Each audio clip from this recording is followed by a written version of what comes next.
بسم اللہ الرحمن الرحیم۔ تو آج آپ کے ساتھ مدینہ منورہ میں حضور اکرم صلی اللہ علیہ وآلہ وسلم کا بے مثال استقبال کیسے ہوا، اس کے بارے میں آپ سے شیئر کریں گے، لہٰذا ویڈیو کو آخر تک محبت اور توجہ کے ساتھ سنیے گا۔ ناظرین، رسول پاک صلی اللہ علیہ وآلہ وسلم جیسی نعمت عظمیٰ کو جن بد نصیب قریشیوں نے مکہ معظمہ سے نکالا تھا، اس نعمت کبریٰ کو مدینہ والوں نے ہاتھوں ہاتھ لیا۔ حضور اکرم صلی اللہ علیہ وآلہ وسلم اپنے رفیق ہجرت کے ساتھ دوپہر کے وقت قباء کی بستی کے قریب پہنچے اور ایک ٹیلے کے پاس ٹھہر گئے۔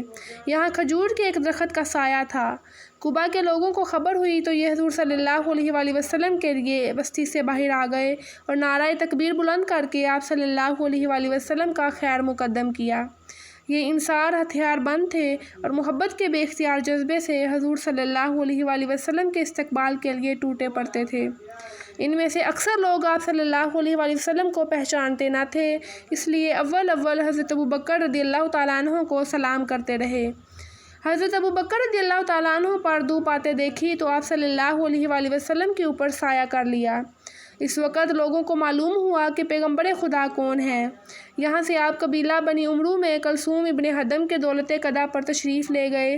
قیام کے دوران یہاں آپ نے مسجد قباء کی تعمیر فرمائی۔ حضرت علی رضی اللہ تعالیٰ عنہ بھی اسی جگہ حضور اکرم صلی اللہ علیہ وآلہ وسلم کی خدمت میں حاضر ہو گئے۔ قباء میں 4 دن قیام فرما کر جمعہ کی صبح یہاں سے روانہ ہوئے۔ راستے میں جمعے کا وقت آ گیا اور آپ نے بنی سالم کے محلے میں نماز جمعہ ادا فرمائی۔ نماز کے بعد جب چلنے لگے تو اس بستی کے لوگ آپ کے اونٹ کی نکیل پکڑ کر کھڑے ہو گئے کہ آپ اسی محلے میں قیام فرمائیں۔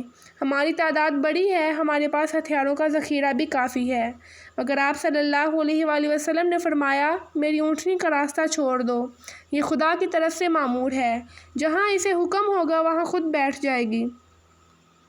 آپ اگر بڑھے تو محلہ بیادہ، بنی سعدہ، بنی حارث اور بنی عدی کے لوگوں نے آپ صلی اللہ علیہ وآلہ وسلم کا استقبال کیا اور اپنے ہاں قیام کرنے کی درخواست کی، مگر آپ صلی اللہ علیہ وآلہ وسلم نے سب کو وہی جواب دیا۔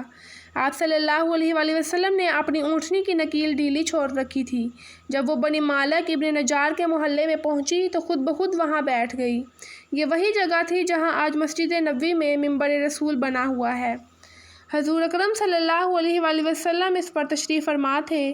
وہ اونٹنی پھر اٹھی اور ادھر ادھر پھر کر اس جگہ دوبارہ بیٹھ گئی۔ اب آپ صلی اللہ علیہ وآلہ وسلم اس پر سے نیچے اتر آئے۔ بنی مالک ابن نجار سے آپ کی پرانی رشتہ داری تھی۔ آپ کے پردادا ہاشم کی ایک شادی اس خاندان میں ہوئی۔ آپ کے دادا عبد المطلب اس خاندان میں پلے بڑے تھے اور آپ کے والد عبداللہ نے آخری ایام زندگی اس خاندان میں گزارے اور یہی انتقال فرمایا۔ ناظرین، آپ کی والدہ حضرت آمنہ آپ کو بچپن میں اس خاندان سے ملانے لائی تھیں کہ مکہ کے واپس ہوتے ہوئے راستے میں انتقال فرمایا۔ طبی طور پر آپ کی خواہش اپنے پردادا کے سسرال اپنے دادا کے ننیال میں ٹھہرنے کی تھی، لیکن اس کا انتخاب آپ نے خدا تعالیٰ کی مرضی پر چھوڑ دیا اور اونٹنی اسی غیبی اشارے پر وہاں بیٹھی۔ اگر آپ اپنی مرضی سے اس کا انتخاب کرتے تو دوسرے خاندان والوں کو شکایت ہو سکتی تھی۔ قیام کی جگہ کے سامنے حضرت ابو ایوب انصاری رضی اللہ تعالیٰ عنہ کا مکان تھا، وہ آپ کو عارضی طور پر اپنے ہاں لے گئے۔ اس کے بعد دوسرے خاندان والوں نے قیام کے لیے اصرار کیا تو قرعہ اندازی کی گئی اور حضرت ایوب رضی اللہ تعالیٰ عنہ کا نام نکلا۔ پھر آپ نے یہ بھی فرمایا، اس خاندان سے میری قرابت ہے، اس لیے مہمانداری کے لیے ان کا حق مقدم ہے۔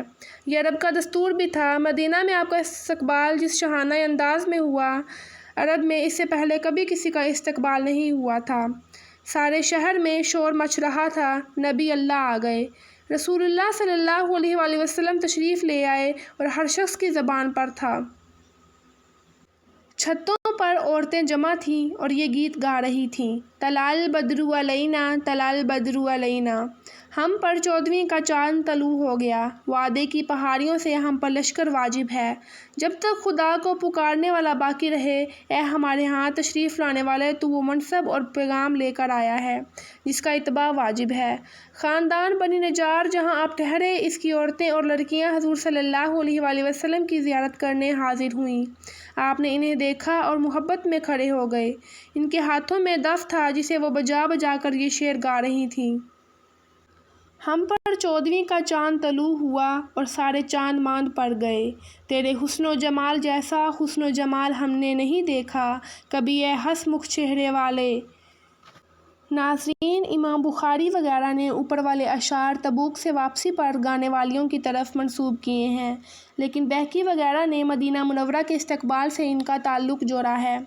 بعض اہل تحقیق نے لکھا ہے کہ ثنیہ پہاڑی راستے کو کہتے ہیں اور وداع رخصت کو۔ یہ بات باعث قیاس نہیں کہ مکہ کی طرف جانے والے راستے پر جو گھاٹیاں تھیں انہیں بھی ثنیات الوداع کہا جاتا اور مدینہ سے شام جانے والی گھاٹیوں کو بھی اسی نام سے موسوم کیا جاتا ہو۔